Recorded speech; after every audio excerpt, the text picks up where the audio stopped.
Hello, hello. Hey, Jason. Hey, Beth. Hey, Ray. Hello, how's Hey, everybody how are you? doing? Beth. Great. Great, Well, great. Jason, who's our guest today? we're gonna have Beth confusion because we have two Beths here today.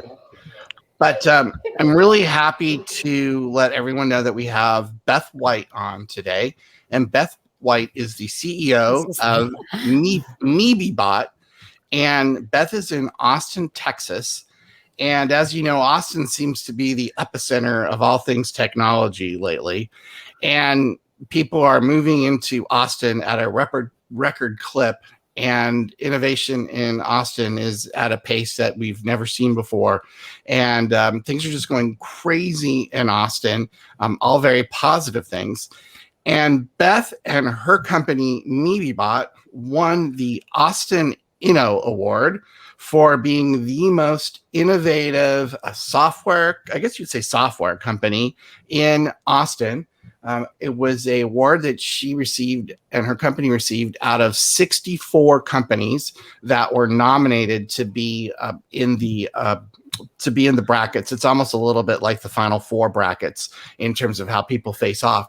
And so we wanted to have Beth come here on the show and talk about all things that are innovation, talk a little bit about artificial intelligence and her product that leverages AI, talk about what's going on in the Austin tech sector, and talk a little bit about her interesting career because she's been in, she's been in technology, she's been in HR, she's been a CEO, and she has also been a biking enthusiast and a biking tour guide. So we'll turn it on over to Beth. Excuse my voice. Yeah. Hi, Jason. Hey, Ray and Beth. Thanks for having me today.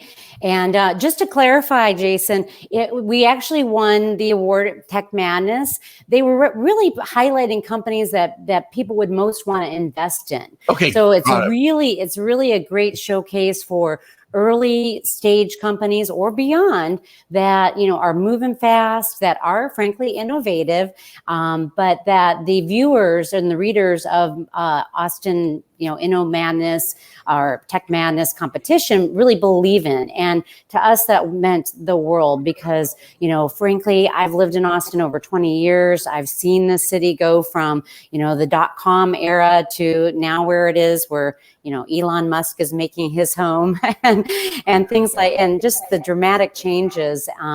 But we were totally honored to be one, nominated to participate, and two, to actually, be selected this year. And, thanks to all the readers and the community in Austin. And, frankly, as you were saying, Jason, I do have a background in HR, and what made me most excited about our win was that it was a technology solution that supports employees, that supports the employee experience in HR tech, that actually got the support from the people this year. Because I think of all the years, this is a year that was really hard on everyone, right? The pandemic was tough times, and employees understand how challenging it has been to work remote overnight for many people, to now be introduced to potentially hybrid workforce, and to have solutions out there that are really focused on having the employer invest in technology that supports their people. I think that really resonated with the readers this year. That's great. That's great. And Beth, maybe you can tell us a little bit about, kind of why, how you started, MeBeBot, and kind of what got you thinking about, this as a potential solution for folks. Yeah. So just to give, the viewers out there an idea of what MeBeBot is, it's an intelligent or AI chatbot assistant that allows employees to get quick answers to their frequently asked questions. But it does a little bit more. It does more along the lines of engagement. But the first kind of introduction of the product to the market is, how do we give employees a solution that's like the tools we use as consumers today, like the Alexa or the Siri? If I have, can't can't say it too loud. If I have my device handy, I can say how do I find this? And I get an answer, right? And why don't we have those tools within side businesses to support employees? So to your question, Ray, I had spent years in HR, and no matter what level or position I had within HR, if I was the friendly face to employees, I was the person that they would come to, right, with questions. And it was great to be able to support employees and know I was helping them. But at the same time, I had my list of tasks that I needed to get done, strategic work for the business. And at times it was disruptive. And yet, people may have been waiting on me for a very critical answer. Many companies have, kind of evolved to have different levels of types of support for their employees. But what I saw was a really big gap where, IT had their help desk, and at times some companies have an HR global support desk, but there's many companies out there that don't have anything like this. And so really it was, years of working in HR and seeing this problem exist, and then having experiences as a consumer that I realized we can do better. We can do better to support people if they are truly the value of our company. They are the critical piece that makes companies successful. Then why not invest in them to be able to support them to be successful, to be productive? And so that's really kind of how MeBeBot got started. It was with that kind of theme in mind. What is different about your tool compared to some traditional AI tools that have been out there? Because, some of them, you have a question and it sort of spits out, go to this link or do this. What makes your tool different? Yeah, we came to market with an idea that we needed to be holistic to the employee. Employee, as you all know, in the world of HR, they may not just have an HR question as a new hire or throughout their tenure journey at a company. They may have an IT question, an operations question, something for accounting and finance. And so what we did is we built a solution that is designed to really be what we call the one-stop bot for all the different types of employee questions. So we answer questions across the board to all the different types of departments that someone may need to connect with or get information about. But to your point, Jason, we do leverage similar types of technology. We are using AI, and we leverage natural language processing, and then we apply both human and supervised machine learning so that we can train the knowledge base and the content that we have to deliver very accurate results. So one thing that we do very different than most companies is we started with this curated content library that's divided in different kinds of categories. And so our customers who end up, on the side of the user of this library of content in our customer portal, they will be able to select different categories like benefits, payroll, IT questions, operations questions. And we've already populated these questions and given them default answers. So our customers just simply come in and they become editors of the content to really fix or edit the content to fit their business needs and the way they do business. And so because we started with this predefined kind of content library, we can get our customers up and running in days or weeks. It's really fast to implement, and the knowledge base is being trained by all the collective users of MeBeBot, meaning all of our customers, employees are training the AI natural language processing data model to be stronger and more accurate, and surfacing new interesting questions to add into our overall knowledge base. That's really cool. You used a term, you said supervised machine learning. What does that mean? Can you define that for us? Yeah, absolutely. And so there's the world of AI is a big, broad world, and we are tackling one facet of AI, which is the natural language processing and the machine learning. Machines, I think there's always, I have a training that I've done for HR professionals that's called How to Leverage AI in inside businesses. And one of the first things we do is tackle that myth of what is AI and are these machines just taking off on their own? Well, the answer to that is no. They have to learn from the human interaction with, the technology. And so we have a team of folks that actually trains the AI to understand, if a question is answered in an incorrect manner, we train the solution to understand how to better answer that in the future. And so there needs to be this concept of humans and AI together. And what I love is one of my favorite people is Chris Havrilla at Deloitte. And she wrote an article last fall called, the new world of the super team. And she coined the term super team, which means, well, her and her team at Deloitte, which really means taking the combination of humans and people within businesses and combining the machine or the AI to really become this super team. And I'm a huge believer of it. It has to work in concert together. Great. Now, maybe you can talk to us a little bit about kind of where do you see AI going? There's been it's also almost becoming kind of a table stakes in a lot of consumer products and consumer websites. But kind of what are your thoughts on kind of where you see the technology going? Yeah, absolutely. Well, the world of AI, and we're seeing it again, we're all consumers and we're interacting with AI every day. If you're using Google Maps, if you're using Apple Maps, that's AI. If you're using even the Weather Channel app, they leverage Watson, IBM's Watson. Yeah. So we're all using AI, and what AI is doing and where we're seeing it grow and change is it becomes smarter the more you interact and utilize it. And so one of the areas that we believe we have an extreme opportunity to provide more and more value back to our customers is as employees interact with MeBeBot and MeBeBot helps them and get answers to their questions, we can also send out what we call push notifications. And we're working on some new features that really drive more engagement with employees. Then we get to that whole other level of really understanding employee sentiment, and it's live in the consumer world right now too, is learning more about each individual person so that you can serve up information that's more meaningful to the individual.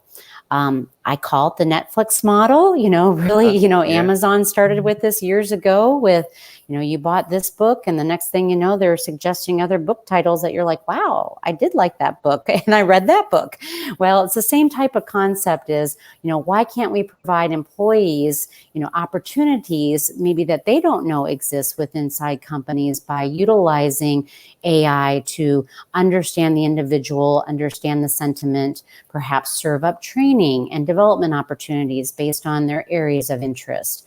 If they're interested in a transition to a different department, offer them a suggestion when a posting is placed internally of another department so that they can make those career changes. Because many times I hear from employees, well, I didn't even know that job was posted, right? And so how can we help them better, grow their career inside the company? I think every employer will agree that where everyone wants to get to is, how do we retain, the talent and the top talent that we want to retain?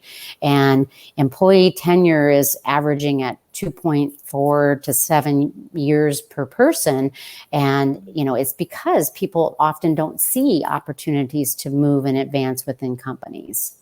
So are you actually able to quantify what you're doing with MeBeBot in terms of being able to affect employee retention? That's a good question. And that is a hard one because how does employee retention kind of get calculated today, right? It's a lot of different types of metrics. I have a friend who also often calls that turnover report that everyone's asked for as autopsy data. Pretty much. Yeah. It's dead, right? You can't do anything about it, right? Yeah. So how do you get ahead of that curve? So today what we can, provide back to our customers is we have a dashboard within our solution that actually shows them employee utilization of MeBeBot. So the kinds of questions employees ask, what times and days of the week, what down to the granular detail of the actual question. And one thing we do that is again, a little bit different from our competition is we can support employees no matter what country or location they are in the world, right? So we can actually see, employees in India are asking a lot of questions, perhaps about, the COVID, return to work because of perhaps the situation that's happening in India right now.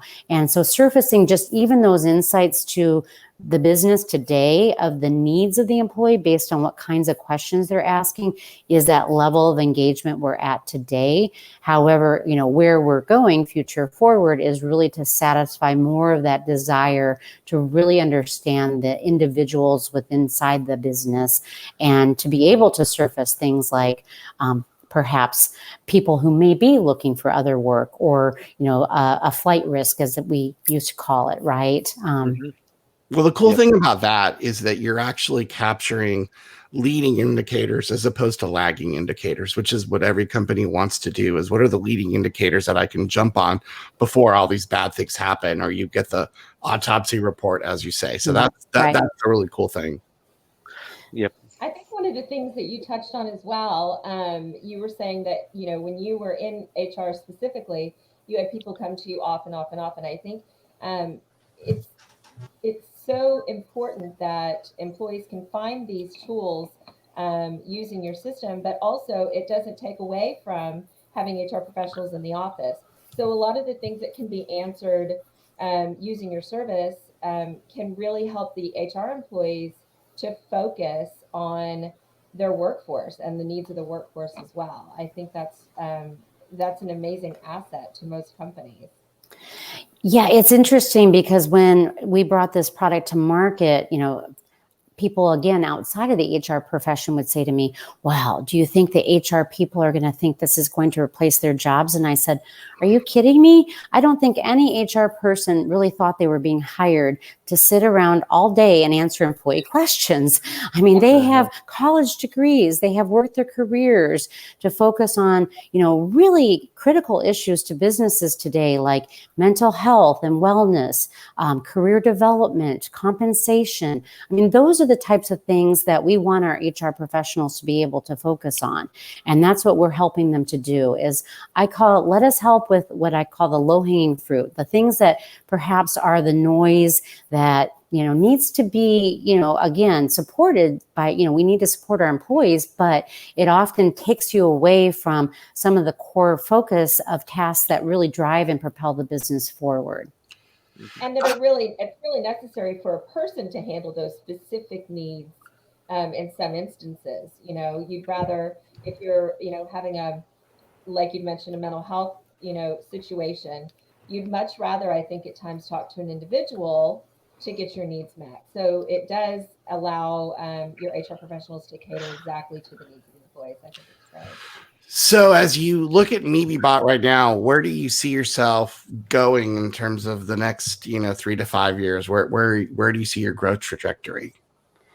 Yeah, that's love that question. And you were frankly helping lead to this, Jason and Ray and Beth, by all your questions where we really do want to get to that point where our product and our solution to companies becomes what we call the health of the organization kind of meter or dashboard.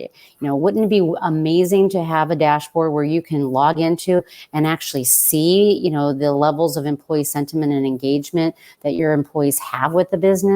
I mean, it's surprising that companies, especially, in technology, that's one of our core focus areas is selling our solution to all different types of companies, but technology companies really embrace us because they've been used to having the ideas of dashboards. If I'm a supply chain company, I can see where my products and goods are that I've invested a lot of money in at any point in time. And why don't we have that same visibility into our people? That's always been the question that I'm shocked at, especially if those of you out there who have done payroll before and you see the amount of dollars that are spent on resources in services industries. I mean, it can be, 2/3 to 3/4 of the total spend for a company is on the people. And why do we have so little visibility into our people? I think that's great. Yeah. Now, kind of what is your kind of your normal customer look like, and also, kind of what's the implementation time, to put in, the service, to start realizing some of this great data. Yeah, I love those questions too, because, well, the first one is a little hard because, we have what we believe is the companies that are really ready and ripe to adopt this type of technology today. And so many of our core kind of focus today is companies that are between 500 people and 10,000 employees. That's when I think there's this definite tipping point, right? Right. You get to a point where the handful of HR people and IT folks may not be able to handle the volume of the hiring and the onboarding of new folks. Maybe you're going through mergers and acquisitions, and you have these jumps in employee headcount. So that stage of a company, I think, is really compelling because, frankly, I've lived through it in the HR role, and I know it's painful. And if we can help, smooth out some of the rough edges, we feel like that's an area of business we can help quickly. To your point, implementation time, I've been part of these intensive implementations of very major software for HR, Right. Big systems that are doing payroll, benefits, all that. And when people think of implementation, they often think of that. Well, we purposefully designed a solution that can be as out of the box as possible so that we can get customers up and running in days or weeks. So what the implementation looks like is literally we install the chatbot inside Microsoft Teams or Slack, or even as a web chat. And that's the interface that the employees use to ask the questions. And that takes literally 30 minutes. It's quick, easy to get set up. Then we provide our customers business subject matter experts like people in payroll, benefits, facilities, operations. They'll get access to our admin portal, customer portal, that has all that curated content that they can simply edit and make it fit to their business. And then once that process is done, we do a little testing, and then they can go live and launch the solution to their employees. So, again, designed to be really easy. We know everyone's busy. No one has time for this, right? But they need the help, but they don't have the time for it. So that's always the chicken versus egg argument on things like this. Yeah. Yep. And is your model a kind of a software as a service model, where kind of a per employee per month type of approach? Yep, absolutely. So our average pricing is anywhere between $2 and $5 per employee per month, based on company size. Mm-hmm. We're also happy to work with companies that they know they're going through fast growth. Many of our core customers, like E2Open, they went from 750 employees to 2,500 employees in 3 years through 13 acquisitions. Wow. So when companies are going through crazy growth like that, we'll definitely work with them to come up with, some affordable flat pricing that allows them to get started so that they have a solution that can scale and grow with them. That's awesome. So talk to us a little bit, talk to us a little bit about what's going on with the innovation scene and the startup scene in Austin. So somebody wants to come here, they want to drive and bring all their possessions to Austin and find a startup to work at and change their life. Talk a little bit about what does that look like right now in Austin? Well, it's a little hard sometimes. I'm usually a very social and out there person, but this year has been hard for everybody, right? We are part of Capital Factory, which is kind of almost the epicenter of the startup scene in Austin. It's a hubbub of activity. Often they're reopening their offices and getting a better sense of things, but I do stay very connected to that community, and there are jobs galore. Every recruiter I talk to says they can't, there's too much work for them, meaning they have a lot of jobs to fill. So I think there's a ton of open opportunities for folks.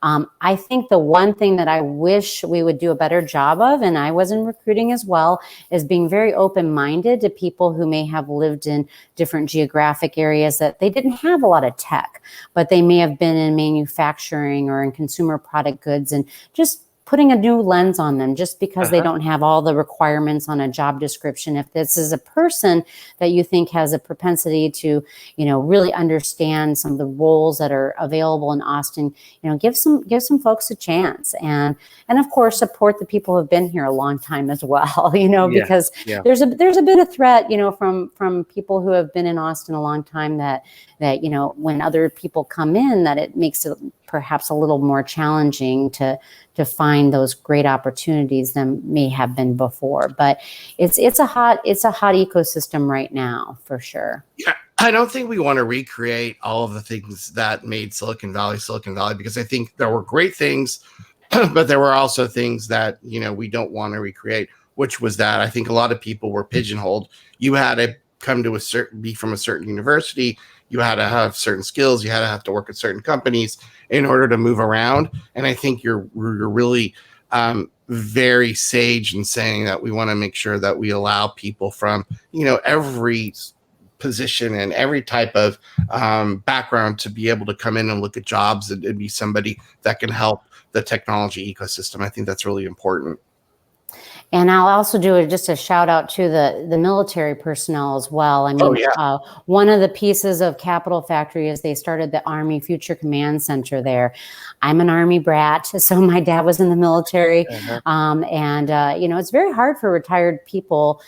He was 40 years old and retired, right, from an Army career and transitioning into private sector work. And so I've always had, of course, a sweet, soft spot for that. And I do think they are amazingly talented people, and often they have trouble describing their experience in military positions as to how it equates to the private sector world. But giving a little bit more opportunity to people who have served our country, I think would be, especially since Austin has that future Army Command. We've got the Air Force down the street, Fort Hood, not too far away. Right. Just be open-minded to those individuals as well.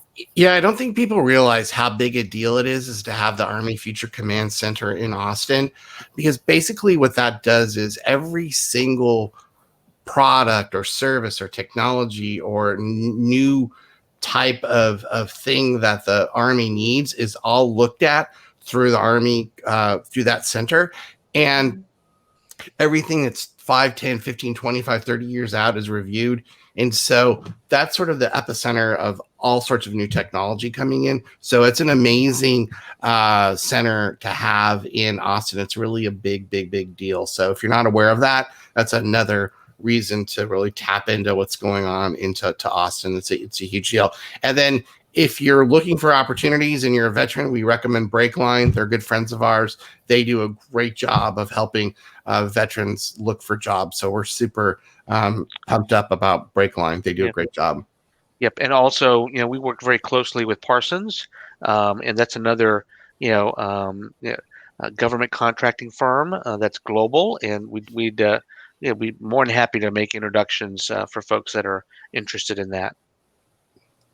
So one of the interesting things about your background, Beth, is that we talked to Brad Warga last week, and Brad is the head of the HR hiring practice, or the CHRO hiring practice for Heidrick and Struggles. And one of the things that he said is we're trying to get to the point where we have more HR people become CEOs because there's just not a lot of them. So you are one of in a small group of people that started out in HR and are actually a CEO of a company that you developed as a technology company. So for people who are really interested in sort of your journey, could you talk to us a little bit about how you got from being in HR to the CEO of this really innovative company?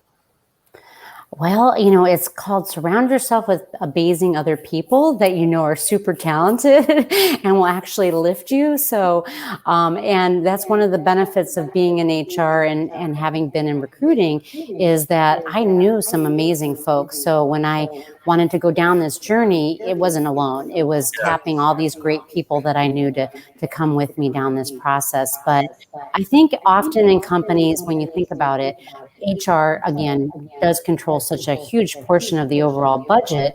Why aren't they, seen as the leaders of the organization? And I think it's just a matter of, getting those opportunities and taking chances. And, frankly, I might be a little crazy, because to go out there and do this, but it's, get an idea and a passion and just go for it. Again, I think surrounding yourself with people that will support you and are that talent to help bring ideas to fruition. It's never a solo experience, let me tell you. So, but I do think that HR people have an opportunity to be amazing CEOs because when you think about what companies are embracing today, for many years it was this. I remember these stories of let's make sure we're providing shareholder value, right? And then the next wave was let's make sure we provide customer experiences that are really meaningful. To me, the years moving forward, it's all about the employee experience. If the employee experience is the heart and soul of your company, everything else will happen. I truly believe that. And the people that know how to produce and create that kind of employee experience are traditionally those people that have been leading the people teams for a long time. So I hope others out there will look at themselves and realize that they can also, be CEOs at companies. You may have to do like myself and have an idea and want to bring it to market, but there's nothing wrong. I mean, there's no reason you can't do that within existing companies as well. Yeah, that's great. And Fantastic. we talk a lot about psychological safety as one of those things that employees, need to have in companies and how we need to impact the employee experience in that manner. And, the other thing that you made a good point about is that you have to surround yourself with great people who do great things and to bring your visions to life. And I think that, this call is just a great example of that in terms of, Ray being a great partner and helping us bring Thrive HR Consulting to life. Beth, who is a great digital and media content expert when she's not coughing from bronchitis. Thank you. I'm so sorry, I have bronchitis. There's no way to hide it, right? When you're live, I can duck out. And she's been great in terms of help bringing, our vision alive, and then talking to somebody like you who comes on our show and helps bring our vision alive. And so that's a really great point. And the third point that I'm going to make that's completely not relevant to this conversation is the fact that if you do decide to move to Texas, if you do decide to move anywhere here, be prepared for allergies, because that is like me, my voice, Beth, her bronchitis, literally Beth with her allergies. She suffers as well. We're all suffering. Yeah. We love Texas. We're suffering with the pollen. Yeah. If you don't have allergies, and if you move to Texas, you will have allergies. It just comes with the territory. Then no way around it. So I'm adding that as a free tip for you, and if you're moving. Yeah. I went camping with the Boy Scouts recently, and when the wind blew, you could see the yellow pollen fall out of the trees. It was like, no. No, that's so true. So true. Us. This has been great. We've gone way longer than we planned, and it's been interesting the entire time. Thank you. I'm so excited about your company and the things you're accomplishing. And I look forward to following you and seeing what innovations you have in the future. Well, thanks you guys for having me on the show. And I know it was great to get to meet Jason and Ray through, other circles. And I think what you all are doing is to bring, to have the ability to touch a lot of different companies is super impactful. I know right now everyone needs some fresh eyes and perspectives, right? So Beth, how do people get a hold of you if they want to know more about MeBeBot? What's the best way to track you down? Yeah, absolutely. Well, MeBeBot.com is our website, and I'm on LinkedIn, Beth White and MeBeBot, and you'll find me on LinkedIn, as well as our MeBeBot page, and beth.white@mebebot.com is my email. All right, and if you want to track down Ray or I am at Jason at Thrive HR Consulting, and Ray, you can be reached at Ray, REY, at thrivehrconsulting.com. And again, thank you very much, Beth, for your time. We really appreciate it. Thanks, you guys. All right, great to be on your show. All right, have a good day. All right, take care. Bye-bye.